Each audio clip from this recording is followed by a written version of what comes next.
YouTube channel शांत academy में। मैं खुशी मैम और आज की क्लास में हम लोग डिस्कशन करने वाले हैं टाइप्स ऑफ एपिथेलियम। जैसे कि इससे पहले हम लोगों ने जो डिस्कशन किया था टाइप्स ऑफ एपिथेलियम के बारे में, तो वहां पे हम लोगों ने देखा कि एपिथेलियम टिश्यू क्या होते हैं, ठीक है, और एपिथेलियम के जो टाइप्स हैं वो कौन कौन से टाइप्स कौन कौन से ऑर्गन में प्रेजेंट होते हैं। हम सभी लोगों ने एक चीज पढ़ा है कि एपिथेलियम टिश्यू हमारे कवरिंग को कवर करने में, मतलब कवरिंग वाले पार्ट में हमारा प्रेजेंट होता है। लेकिन कुछ ऐसे एपिथेलियम टिश्यू के पार्ट्स हैं, कुछ ऐसे टाइप्स हैं जो आप देखोगे कि आपके ग्लैंड्स में, आपके स्टोमस में, आपके यूरेटस में भी प्रेजेंट होते हैं, ठीक है, हार्ट मेम्ब्रेन में भी प्रेजेंट होते हैं आपके एपिथेलियम टिश्यू। लेकिन एपिथेलियम टिश्यू में कौन सा टिश्यू प्रेजेंट होता है? ज्यादातर स्टूडेंट यहाँ पे एक गलती करते हैं और उनके माइंड में ये चीजें रहता है कि एपिथेलियम टिश्यू जो होता है वो केवल स्किन में हमारी प्रेजेंट होती है ना, जो कवरिंग का काम करती है। लेकिन आपको पता होना चाहिए कि ऐसा बिल्कुल भी नहीं है, और इसीलिए हम आज की क्लास आपकी लगाए हैं जो वेरी वेरी इंपॉर्टेंट क्लासेस है। आपका इतना डीप में आपके 9th का सिलेबस नहीं है जितना मैं आपको डीप में पढ़ा रही हूँ। तो इस क्लास को देखने के बाद आप अपना सिलेबस तो जो कवर कर ही रहे हो, साथ ही साथ आपको एक्स्ट्रा नॉलेज भी मिल रही है, इसलिए वीडियो को लास्ट तक जरूर देखिएगा। तो अगर हम बात करते हैं किसके बारे में, एपिथेलियम के टाइप्स के बारे में बात करते हैं, टाइप्स ऑफ एपिथेलियम, ठीक है। तो टाइप्स ऑफ अगर एपिथेलियम की बात करें तो there are 4 types of epithelium. First number आपका है simple epithelium, second number compound epithelium और थर्ड नंबर है स्यूडो स्ट्रैटिफाइड एपिथेलियम और ट्रांजिशनल एपिथेलियम। इस तरीके से आपको 4 टाइप्स का एपिथेलियम है, ठीक है। तो आपको अगर हम बात करते हैं सबसे पहले सिंपल एपिथेलियम टिश्यू क्या होता है। अभी तक आपने पढ़ा एपिथेलियम क्या होता है, एपिथेलियम क्या होता है, तो मैंने ये आपको बताया कि क्या क्या कैरेक्टर्स है एपिथेलियम टिश्यू के। लेकिन अब हम लोग बात कर रहे हैं कि एपिथेलियम के टाइप्स जो है, ठीक है, जैसा कि सिंपल एपिथेलियम है, कंपाउंड एपिथेलियम है, स्यूडो स्ट्रैटिफाइड एपिथेलियम है, तो इसके क्या फंक्शन है और क्या रोल है हमारे बॉडी में इसका, ठीक है। तो अगर हम बात करते हैं सबसे पहले, तो बात करेंगे सबसे पहले सिंपल एपिथेलियम के बारे में। तो सिंपल एपिथेलियम को भी 3 टाइप्स में डिवाइड किया गया है। फर्स्ट नंबर है आपका सिंपल स्केमस, ठीक है, और सेकंड नंबर आपका है क्या सिंपल क्यूबिडल, और थर्ड नंबर आपका है सिंपल कॉलेमर, और फोर्थ नंबर नहीं है भैया, 3 नंबर ये आपका सिंपल स्केमस, सिंपल आपका है क्यूबिडल, और आपका है थर्ड नंबर सिंपल कॉलेमर, ठीक है। अब देखिए हम यहाँ पे बात करते हैं कि सिंपल स्केमस क्या होता है, ठीक है, ये तीनों के बारे में हम एक एक करके डिस्कशन करेंगे। तो आज की क्लास में हम लोग केवल पढ़ेंगे सिंपल एपिथेलियम, ठीक है। ये वीडियो आपके लिए वेरी वेरी इंपॉर्टेंट है, जितने भी स्टूडेंट हैं, ठीक है। वैसे ये क्वेश्चंस बहुत, ये जो आपका टॉपिक टिश्यू चल रहा है वेरी वेरी इंपॉर्टेंट चैप्टर है, ठीक है। यहाँ से एग्जाम में आपके क्वेश्चन बहुत ज्यादा आते हैं। तो अगर हम बात करते हैं सिंपल स्केमस की, सिंपल स्केमस क्या होता है, ठीक है। तो अगर हम बात करते हैं सिंपल स्केमस के बारे में कि क्या होता है सिंपल स्केमस, तो सबसे पहले आपको जान लेना है कि जो सिंपल स्केमस होता है इसकी सिंपल लेयर होती है, ठीक है, इसकी सिंपल लेयर होती है और ये फ्लैट होते हैं, ठीक है, ये फ्लैट होते हैं और इसकी जो लेयर होती है वो सिंपल लेयर होती है, ठीक है। इसमें एक ही लेयर होती है और ऐसा इसका स्ट्रक्चर बना होता है, ठीक है, और ये कैसी होती है, फ्लैट लाइक स्ट्रक्चर होता है, सिंपल लेयर लाइक स्ट्रक्चर होता है, ठीक है। अगर आपसे कोई पूछे कि सिंपल स्केमस का कैसा स्ट्रक्चर होता है, तो आप बताओगे सिंपल स्केमस का सिंपल लेयर सेल्स होती हैं, ठीक है, और फ्लैट लाइक स्ट्रक्चर होता है, ठीक है। आप बता सकते हो फ्लैट, या फिर आप कह सकते हो कि हाँ, ठीक है, या फिर आप कह सकते हो कि ट्यूब लाइक स्ट्रक्चर होता है इसका, ठीक है। अच्छा, ये आपका किसका हुआ भैया, सिंपल स्केमस का हुआ। आई बात समझ में सबको? सिंपल स्केमस में जो न्यूक्लियस होता है वो आपके सेंटर में होता है, जो सबसे इंपॉर्टेंट बात मैंने आपको बताई है, ठीक है। और ये फ्लैट होता है, इसीलिए इसको पिगमेंट भी कहते हैं, ठीक है, इसलिए इसको पिगमेंट मेम्ब्रेन या एपिथेलियम भी कहते हैं, ठीक है। मैं यहाँ पे लिख दे रही हूँ, उसको नोट कर लेना आप लोग, ठीक है। ये सिंगल लेयर होती है, ठीक है, ये सिंगल लेयर होती है और फ्लैट होती है। तो फ्लैट होने की वजह से, ठीक है, फ्लैट होने की भैया वजह से इसको क्या बोला जाता है, पिगमेंट मेम्ब्रेन बोला जाता है, ठीक है। क्या बोला जाता है, पिगमेंट मेम्ब्रेन के नाम से इसे जाना जाता है। और क्यों बोला जाता है, तो सिर्फ आपको मैंने बताया कि इसलिए क्योंकि इसका स्ट्रक्चर जो होता है फ्लैट लाइक स्ट्रक्चर या ट्यूब लाइक स्ट्रक्चर होता है। आई बात समझ में आपको, ठीक है। सेकंड पॉइंट आपको क्या ध्यान देना है बेटा, आपको यहाँ पे ध्यान देना है सेकंड पॉइंट कि समटाइम्स मार्जिन ऑफ सेल वे, इनकी जो सेल्स होती है जब मार्जिन, इनकी सेल जब मार्जिन होती है तो कुछ इस तरीके से स्ट्रक्चर बन जाता है। जब इनकी सेल्स जब मार्जिन होती है तो इनकी जो सेल्स होती है वो कुछ इस तरीके से स्ट्रक्चर बन जाता है। और ध्यान से देखिएगा एक एक डायग्राम को, कब होती है, जब सेल मार्जिन होती है। और इसीलिए इसको हम लोग क्या बोलते हैं, टेसलेटेड इपिथेलियम के नाम से भी जानते हैं। ठीक है, क्या नाम बोलते हैं, टेसलेटेड इपिथेलियम। ठीक है, ये भी आपको याद रखना है, पहला पॉइंट यहाँ पे नोट कर लीजिए, इसको हम लोग टेसलेटेड इपिथेलियम के नाम से भी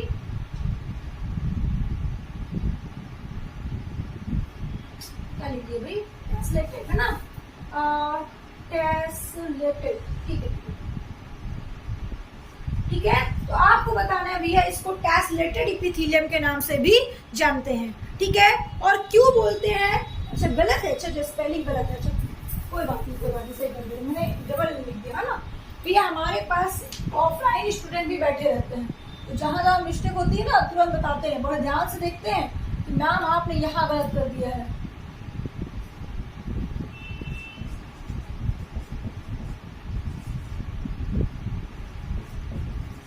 ठीक है, अब सही है बच्चों, टेसलेटेड। ठीक है, इसलिए इसको हम लोग क्या बोलते हैं, टेसलेटेड इपिथेलियम भी कहते हैं। और टेसलेटेड इपिथेलियम इसको हम लोग क्यों कहते हैं, अगर आपसे पूछा जाए तो आप बताओगे क्योंकि जब इसकी सेल्स मार्जिन होती है तो कुछ इसका स्ट्रक्चर ऐसा दिखता है, इसलिए इसको टेसलेटेड इपिथेलियम के नाम से भी जाना जाता है। तो अगर आपसे कोई पूछे कि सिंपल स्केमस को और किस नाम से जानते हैं, तो पहला तो आप बताओगे पेमेंट इपिथेलियम के नाम से भी जानते हैं, दूसरा टेसलेटेड इपिथेलियम के नाम से भी जानते हैं, आप इसे बता सकते हो। ठीक है, तो ये हुआ आपका सिंपल स्केमस इपिथेलियम। ठीक है, उसके बाद अब देखिए बात करते हैं कि सिंपल स्केमस इपिथेलियम जो होता है वो हमारे बॉडी के किस ऑर्गन में प्रेजेंट होता है ना। देखो कभी कभी लिखा होना तो स्केमस इपिथेलियम इसमें प्रेजेंट है, इस ऑर्गन में स्केमस इपिथेलियम प्रेजेंट है। ठीक है, तो कौन से ऑर्गन्स में प्रेजेंट होता है, तो जैसे कि आपका हो गया लंग्स। ठीक है, अब आप सोच रहे होगे कि मैम हम लोग बढ़ते आए कि मसल जो हमारे हार्ड होते हैं, ठीक है, उसमें मस्कुलर टिश्यू होते हैं। ठीक है, हमारे जो स्किन्स होती है उसमें एपिथेलियम टिश्यू होती है, ब्लड होते हैं, कनेक्टिव टिश्यू होते हैं, बोन्स होती है, कनेक्टिव टिश्यू होती है। तो मैम अब हम लोगों को पता चला कि लंग्स में कौन सी होती है, तो एविरी ऑफ लंग्स की बात की जाए तो इसमें आपका सिंपल स्केमस एपिथेलियम होता है। एपिथेलियम होता है, कौन सा एपिथेलियम होता है, सिंपल स्केमस एपिथेलियम होता है। बाउंस कैप्सूल में आपका क्या होता है, यहाँ पे भी आपके सिंपल एपिथेलियम में सिंपल स्केमस एपिथेलियम होता है। बाउंस कैप्सूल क्या होता है पता है ना आपको, जब किडनी वाला पार्ट पढ़ोगे तो वहां पे बाउंस कैप्सूल जहां से आपका ब्लड छनता है, ठीक है, जहां से प्यूरिफिकेशन होता है, उसी वाले पार्ट को हम लोग बाउंस कैप्सूल बोलते हैं, जो कुछ इस तरीके का सेफ का बना रहेगा। ठीक है, ऐसा कुछ सेफ का बना रहेगा, इसको बाउंस कैप्सूल के नाम से जाना जाता है। ठीक है, अब ब्लड वेसल्स, आपकी ब्लड वेसल्स जो होती हैं, जैसे कि आपकी कैपिलरी, आर्टरीज, वेन्स, है ना, ये सब जो होती है, तो ब्लड वेसल्स में भी आपकी क्या होती है भैया, आपके स्केमस वाली प्रेजेंट होती है टिश्यू। ठीक है, आपके लिम्फ हो गया, ठीक है, उसमें आपका प्रेजेंट होता है। अच्छा, ब्लड में आपका कनेक्टिव टिश्यू होता है। ठीक है, ब्लड में आपका कनेक्टिव टिश्यू होगा, स्केमस नहीं होता। लेकिन अगर यहाँ पे लिम्फ की बात की जा रही है तो आपका सिंपल स्केमस टिश्यू प्रेजेंट होता है। ठीक है, उसके बाद हार्ट की मेम्ब्रेन में आपका स्केमस टिश्यू प्रेजेंट होता है। कैपिलरीज आपको पता ही है, जिसको हिंदी में केशिकाएं कहते हैं, ये भी आपका सिंपल स्केमस टिश्यू प्रेजेंट होता है। सबको समझ में आ गया है, तो सिंपल स्केमस एपिथेलियम आपका इन सब में प्रेजेंट होता है। ठीक है, अब हम बात करते हैं सेकंड वाले पार्ट की। सेकंड पार्ट आपका क्या है, क्यूबॉइडल। सिंपल क्यूबॉइडल क्या होता है, अगर सिंपल क्यूबॉइडल एपिथेलियम की बात की जाए यहाँ पे, तो सिंपल क्यूबॉइडल एपिथेलियम कहता है कि single layer cube like structure, इसकी भी जो लेयर होती है वो single layer cube like structure होती है। अब अभी आपने पढ़ा स्केमस की भी कैसी होती है, सिंगल लेयर होती है, इसमें भी लेयर्स जो होती है सेल्स की वो सिंगल सेल्स होती है। और यहाँ पे भी क्या होता है, क्यूबॉइडल में भी क्या होता है भैया, सिंगल लेयर होती है। ठीक है, अब इक्वल हाइट एंड विड्थ, मतलब कि इनकी जो हाइट और विड्थ होती है दोनों इक्वल होती है, बराबर होती है। इनकी हाइट भी उतनी होती है और इनकी विड्थ भी उतनी होती है, दोनों क्या होती है भैया, बराबर होती है। याद रखिएगा, आप कंफ्यूज नहीं होइएगा आप यहाँ पे, ठीक है, कंफ्यूज बिल्कुल भी आपको नहीं होना है। इसकी हाइट और इसकी विड्थ दोनों क्या होती है भैया, इक्वल होती हैं। इसलिए भैया यहाँ पे आपको ये पॉइंट क्या करना है, याद रखना है, ठीक है। अब उसके बाद थर्ड पॉइंट आपको क्या याद रखना है, ठीक है, थर्ड पॉइंट क्या याद रखना है, कि सेंट्रली लोकेटेड न्यूक्लियस। अभी मैंने यहाँ पे बताया कि यहाँ पे भी जो न्यूक्लियस होते हैं वो सेंट्रली होते हैं, सेंटर में होते हैं। वैसे यहाँ पे भी जो न्यूक्लियस होते हैं वो कैसे होंगे, सेंट्रली न्यूक्लिएट होते हैं, ठीक है। इसका जो स्ट्रक्चर बनेगा वो कुछ इस तरीके से बनता है, ये ऐसा कुछ होगा, ठीक है। और इसका भैया कुछ ट्यूब लाइक स्ट्रक्चर होगा, ठीक है, ट्यूब लाइक स्ट्रक्चर होगा। और इसका जो न्यूक्लियस होगा, ठीक है, इसका जो न्यूक्लियस होगा भैया वो क्या होगा, सेंट्रली होगा। डायग्राम पे हमारे मत जाइएगा कि मैम कैसा डायग्राम बना रही हैं, तो आपको ध्यान देना है, समझना है कि भैया क्यूब लाइक स्ट्रक्चर ऐसा बनेगा। आप अपने अकॉर्डिंग बना सकते हैं, सभी के पास बुक्स है, ठीक है। अच्छा भाई मैंने बता दिया है कैसा बनेगा, ये मत कहना मैम बुक से होगी तो आप से पढ़ क्यों रहे हैं, है ना। बहुत सारे बच्चे अपना अपना दिमाग लगाने लगते हैं, तो बेटा मैं इसलिए बता रही हूँ ना क्योंकि मैं अब यहाँ पे जगह भी नहीं है, और दूसरी चीज ये कि मैं आपको टाइम ज्यादा नहीं ले रही हूँ, ठीक है, आप समझ रहे हो ना। तो क्यूब लाइक स्ट्रक्चर होता है और सेंट्रली लोकेटेड न्यूक्लियस, इसका जो न्यूक्लियस होता है वो सेंट्रली न्यूक्लियस होता है, सेंटर में क्या होता है, इस यहाँ पे रखा होता है, ठीक है। अच्छा उसके बाद many mitochondria hence help in active absorption and secretion. अब देखो यहाँ पे क्या होता है, मेनी माइटोकॉन्ड्रिया, मतलब कि जो क्यूबॉइडल सिंपल क्यूबॉइडल एपिथेलियम होते हैं उसमें मेनी माइटोकॉन्ड्रिया क्वांटिटी होती है, उसमें माइटोकॉन्ड्रिया की क्वांटिटी बहुत होती है, बहुत अधिक होती है।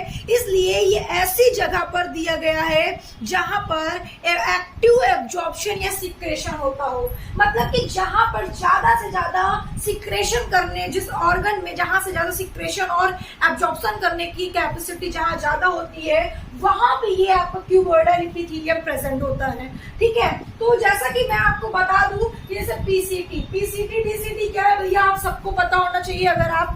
अगर आप वैसे हमें जहां तक पता है कि अभी आपके 9th के स्टूडेंट हो तो इसके बारे में आप नहीं जानते हो। पीसीटी और डीसीटी क्या होता है बेटा, ये आपका किडनी वाला पार्ट है, वहां पे आपको पढ़ाया जाएगा, ठीक है। पीसीटी डीसीटी, ठीक है, वो किडनी वाले पार्ट में पढ़ाया जाएगा, वो आपको मिलेगा जब आप किडनी वाला पार्ट पढ़ोगे, एक्सक्रीटरी सिस्टम पढ़ोगे तो वहां पे आपको बताया जाएगा, ठीक है। अच्छा तो भैया पीसीटी और डीसीटी वाले पार्ट में जैसे हो गए, यहाँ पे क्या होता है कि यहाँ पे सिक्रेशन करने का, सॉरी यहाँ पे एब्जॉर्प्शन करने की कैपेसिटी ज्यादा होती है, एब्जॉर्प्शन यहाँ पे ज्यादा होता है। इसलिए यहाँ पे कौन सा एपिथेलियम होगा, सिंपल क्यूबॉइडल एपिथेलियम होगा, है ना। फॉलिकल्स ऑफ थायराइड्स, जैसे यहाँ से क्या होता है, सिक्रेशन होता है ज्यादा, तो यहाँ पे आपका हो गया, ठीक है। डक्ट ऑफ एक्सोक्राइन ग्लैंड, अब देखो यहाँ पे एक्सोक्राइन ग्लैंड, जितने भी आपके एक्सोक्राइन ग्लैंड है, जितने भी आपकी अंतःस्रावी ग्रंथियां हैं, एक्सोक्राइन ग्लैंड को अंतःस्रावी ग्रंथि बोलते हैं। ग्लैंड का मतलब होता है ग्रंथि और एक्सोक्राइन का मतलब होता है अंतःस्रावी। जितने भी अंतःस्रावी ग्रंथियां हैं उन सभी में आपका सिंपल क्यूबॉइडल एपिथेलियम होता है। यहाँ से सिक्रेशन ज्यादा होता है, यहाँ से हार्मोन सिक्रेशन होते हैं, इन सभी ग्लैंड से हार्मोन सिक्रेशन होते हैं। इसलिए यहाँ पे कौन सा प्रेजेंट होगा, क्यूबॉइडल एपिथेलियम होगा। क्वेश्चन आपसे शॉर्ट में वन लाइनर क्वेश्चन आपसे पूछा जा सकता है आपके एग्जाम में कि आपका जो क्या है भैया, क्यूबॉइडल एपिथेलियम है या एक्सोक्राइन ग्लैंड है, उसमें कौन सा टिश्यू प्रेजेंट होता है, तो आपको बताना है क्या, सिंपल क्यूबॉइडल एपिथेलियम प्रेजेंट होता है, ठीक है। उसके बाद क्या पूछा जाएगा आपसे, ठीक है, जैसे कि यहाँ पे मैंने लिखा pancreas, sweat gland, salivary gland, इन सब में भी क्या होता है, आपका प्रेजेंट होता है आपका एपिथेलियम। कौन सा एपिथेलियम, क्यूबॉइडल एपिथेलियम। जैसे कि यहाँ पे देखो पैंक्रियास मतलब आप समझ रहे हो, उसको हिंदी में क्या बोलते हैं, अग्नाशय बोला जाता है, ठीक है। पैंक्रियास को हिंदी में अग्नाशय बोलते हैं। तो आपके पैंक्रियास, स्वेट ग्लैंड आप सभी लोग जानते हो, स्वेट ग्लैंड मतलब कौन सी ग्लैंड, जिसमें से स्किन, जिसमें से आपका पसीना बाहर आता है, उस ग्लैंड को हम लोग स्वेट ग्लैंड कहते हैं, ठीक है। अगर आपसे कोई पूछा जाए कि पसीने किस ग्लैंड से रिमूव होते हैं, तो आपको बताना स्वेट ग्लैंड से रिमूव होते हैं, ठीक है, स्वेट ग्लैंड से बाहर आते हैं। तो आपके स्वेट ग्लैंड में सिंपल सी बात है, आपका ये स्किन है तो स्वेट ग्लैंड अपने प्रेजेंट ही होगा, लेकिन कौन सा होगा, क्यूबॉइडल होगा। यहाँ पे सिंपल स्केमस नहीं होगा। एक चीज बस आपको ध्यान देना है। तो स्वेट ग्लैंड आपका सैल्वरी ग्लैंड, सैल्वरी ग्लैंड मतलब जो आपके लार, जहाँ पे लार प्रेजेंट होती है, ठीक है, वो ग्लैंड जहाँ से लार प्रोड्यूस हो रही है, जहाँ से लार सिक्रेट हो रहा है, तो उस ग्लैंड को हम लोग सैल्वरी ग्लैंड कहते हैं। स्लाइवा, लार को इंग्लिश में क्या बोलते हैं, स्लाइवा बोलते हैं। तो वहां से लार क्या होता है भैया, सैल्वरी जो ग्लैंड होती है उसमें एक एंजाइम भी पाए जाते हैं जिसको हम लोग टाइरिन के नाम से जानते हैं, और ये कहाँ पे होते हैं, आपके माउथ में होते हैं, आपको याद रखना है, ठीक है। तो सैल्वरी ग्लैंड हो गई, आपकी स्वेट ग्लैंड हो गई, पैंक्रियास, और पैंक्रियास भी क्या है बेटा, ये ऑर्गन वाला नहीं समझ लेना कि सिर्फ ऑर्गन है, इसमें इसको ऑर्गन में भी रखा गया है, ग्लैंड में भी रखा गया है। पैंक्रियास ग्लैंड भी है, ऑर्गन भी है। नहीं तो आप कहोगे मैम यहाँ पे तो आपने बताया है सब ग्लैंड ग्लैंड लिखा है, सब ग्लैंड में प्रेजेंट है, ये ऑर्गन कहाँ से आ गया। नहीं, जितने भी एक्सोक्राइन ग्लैंड है उसके अलावा जैसे पैंक्रियास है, तो पैंक्रियास आपका क्या है बेटा कि ये ग्लैंड भी है और ऑर्गन भी है। जैसे लीवर है आपका, यकृत है, उसे ग्लैंड भी बोला गया है और ऑर्गन भी बोला गया है। तो लीवर से भी क्या नाम है सिक्रेट होते हैं, और आपके पैंक्रियास भी इंसुलिन सिक्रेट करता है, हार्मोन्स, ठीक है। तो यहाँ पे आपको ध्यान देनी है क्या कि ये पैंक्रियास, स्वेट ग्लैंड, सैल्वरी ग्लैंड, इन सब से क्या होता है बेटा, इन सब से हमारा क्या रिमूव होता है, सॉरी कौन सा टिश्यू प्रेजेंट होता है, तो आपको बताना है क्यूबॉइडल एपिथेलियम प्रेजेंट होता है। यहाँ पे लिखा है कि some cuboidal cell have microvilli called brush border epithelium, मतलब कि आपके क्यूबॉइडल सेल्स जो होते हैं उसमें माइक्रोविली प्रेजेंट होते हैं, इसलिए इसे हम लोग क्या कहते हैं, ब्रश बॉर्डर एपिथेलियम के नाम से भी जानते हैं। अगर आपसे क्वेश्चन पूछा जाए कि ब्रश बॉर्डर एपिथेलियम किसे कहते हैं, तो सिंपल क्यूबॉइडल को कहते हैं। और क्यों कहते हैं, क्योंकि इसमें माइक्रोविली प्रेजेंट होते हैं, इसलिए इसको हम लोग क्या कहते हैं, ब्रश बॉर्डर एपिथेलियम के नाम से जानते हैं, ठीक है। उसके बाद यहाँ पे हम आ जाओ थोड़ा सा, नेक्स्ट आपका लास्ट है सिंपल कोलेमर, सॉरी कोलेमर, क्या भाई, हाँ ठीक है। तो आपका ये जो है कोलेमर, ठीक है, सिंपल कोलेमर एपिथेलियम। अगर सिंपल कोलेमर एपिथेलियम की बात की जाए तो आपने देखा कि इसकी भी जो लेयर होती है वो कैसी होती है, बेस सिंपल लेयर होती है, ठीक है, सिंगल लेयर इसकी भी होती है, single layer cube like structure होता है, और इसकी भी जो हाइट और विड्थ होती है, ठीक है, इसकी भी जो हाइट और विड्थ होती है, अगर हाइट और विड्थ की बात की जाए इसके बारे में, तो आपको ध्यान देना है यहाँ पे कि इसकी हाइट और विड्थ दोनों क्या होती है भैया, इक्वल नहीं होती है, कम होती है।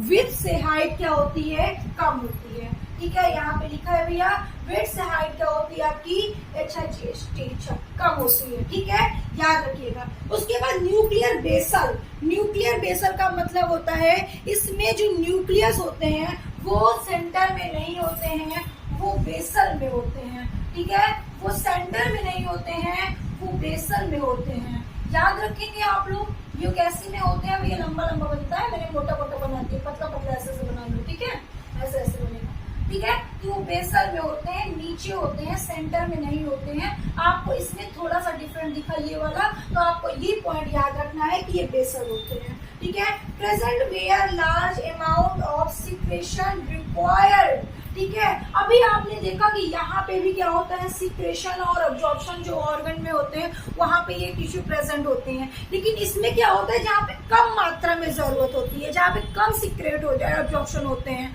ठीक है। एक्टिव जो एक्टिव होते हैं उसमें आपका क्यूबॉइडल एपिथेलियम होता है। लेकिन अगर यहाँ पे बात की जाए तो जहाँ पे मोर सिक्रेशन और अब्जॉर्प्शन की रिक्वायरमेंट होती है, तो वहां पे आपकी ये प्रेजेंट होते हैं, कौन सा टिश्यू, सिंपल कोलेमर टिश्यू प्रेजेंट होता है, ठीक है। जैसे कि आपका स्टोमक हो गया, स्मॉल लार्ज इंटेस्टाइन हो गया, गॉल ब्लैडर हो गया, इन सब में कौन सा टिश्यू प्रेजेंट होता है आपका, तो आप बताओगे सिंपल कोलेमर टिश्यू प्रेजेंट होता है आपका, ठीक है। फिर यहाँ पे लिखा है कि some columnar epithelium contain cilia known as ciliated epithelium. अभी आपने देखा कि यहाँ पे माइक्रोविली प्रेजेंट होता है, जिसकी वजह से हम लोग इसको ब्रश बॉर्डर एपिथेलियम के नाम से जानते हैं। वैसे ही आपका यहाँ पे क्या होता है, यहाँ पे आपका क्या प्रेजेंट होता है, सीलिया प्रेजेंट होता है, और आपको पता है ना सीलिया पैरामीशियम में प्रेजेंट होता है, जिसकी वजह से वो चलता है, ठीक है। पैराजिला अलग होता है, सीलिया अलग होता है, ठीक है। तो यहाँ पे आपको नोट करना है कि अगर सीलिया अगर इसमें प्रेजेंट होता है तो इसे हम लोग सीलिएटेड एपिथेलियम के नाम से भी जानते हैं। आपसे क्वेश्चन पूछा जा सकता है कि किस एपिथेलियम को सीलिएटेड एपिथेलियम कहते हैं, तो आप बताओगे सिंपल पॉलीमर को हम लोग कहते हैं। ठीक है, अच्छा ये जैसे कि आपका हो गया, मैंने बताया आपको कौन कौन से आपका हो गया, ठीक है, यूरेटस हो गया, ट्रैकिया हो गया, इन सब में क्या होता है भैया, कौन सा टिश्यू प्रेजेंट होता है, सिंपल पॉलीमर टिश्यू प्रेजेंट होता है। तो आपको यहाँ तक सभी को समझ में आ गया होगा, योग की इतनी बात आप सभी को समझ में आ गई होगी। ठीक है, और जो ये इसका जो सिलिएटेड पॉलीमर होता है, इसका काम क्या होता है, मूवमेंट कराने का, इसका काम होता है वन वे मूवमेंट कराने का।